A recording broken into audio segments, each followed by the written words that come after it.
component diagram. For example, if you take a gated community, we can consider it as a system. The system itself is the community where apartments are there, group of apartments, and then the users who are going to live in there are the actors, and then the surrounding system like drainage or power, electricity, etc., can be considered as the external sources. And each individual apartment can be considered as a container. And in each individual apartment, you will have number of flats, and each flat will have its own dimension, and these can be considered as a component. So components are the individual flats, the flats inside the apartment, individual apartment. Now let us go back to our original diagram for component diagram. So if we consider this blue box as our system that needs to be developed, this is the actors, these are the external services we have identified. So that becomes the context diagram.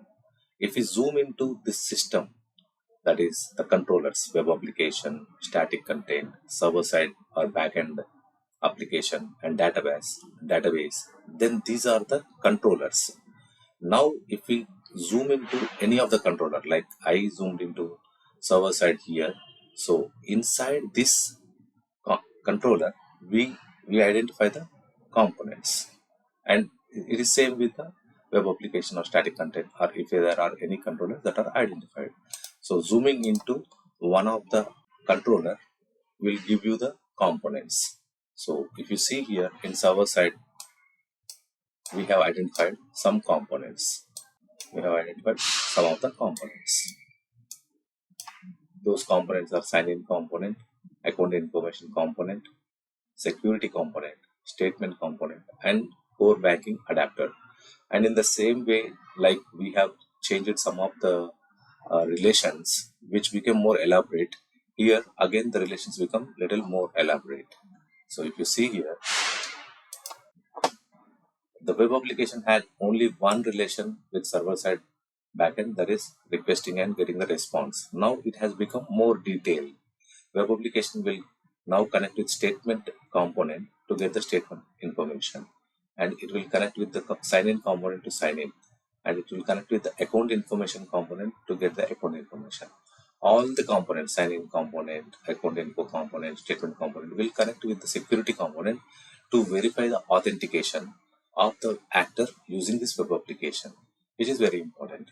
And then we have one core banking adapter as well, where this will be talking to the core banking system, the external system. So that's how the components are designed, and their relations are depicted here, and the relation with the other external systems are also depicted in this way. Hope this is clear. If you have reached to this point of the video, then I would assume you have liked it. So please do a like and share it with your friends. Subscribe my channel for more videos, and leave a comment if you want to see any other video from my side. Thanks for watching.